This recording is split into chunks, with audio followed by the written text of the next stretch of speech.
The Fuss family appeared ordinary from the outside. They lived in a quiet suburb of Atlanta, Georgia. Patriarch Bill Fuss was a successful businessman. His wife, Margaret, was a homemaker. Together they had 4 children: Robert, Richard, Randy, and Rebecca. They seemed to have it all.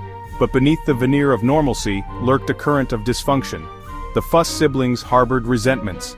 They nursed old grudges. They competed for their parents' affection and approval.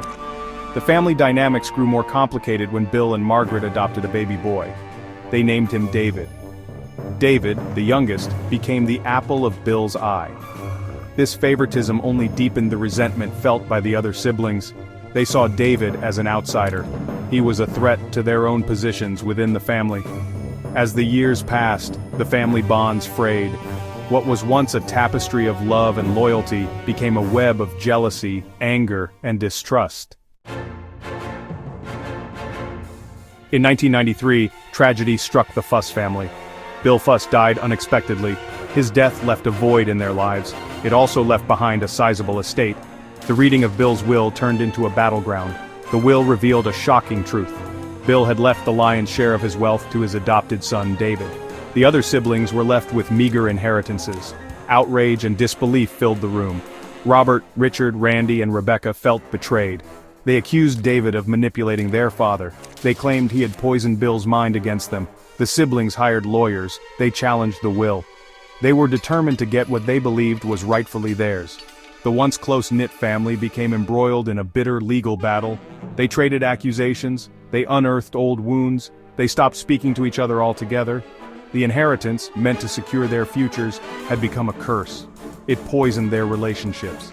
It set the stage for a tragedy none of them could have foreseen. The legal battle over Bill Fuss's estate dragged on for months. It took a toll on everyone involved. The siblings became further estranged. They viewed each other with suspicion and animosity.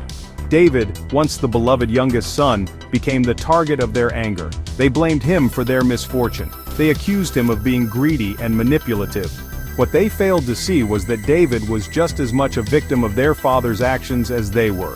The pressure of the lawsuit and the constant attacks from his siblings took a toll on David. He became withdrawn and isolated. He found solace in his relationship with his wife, Kelly. Kelly was a kind and compassionate woman. She tried to be a peacemaker. She encouraged David to reconcile with his siblings, but her efforts were met with resistance. The siblings saw Kelly as an obstacle to their goal of overturning the will. They believed she was influencing David against them.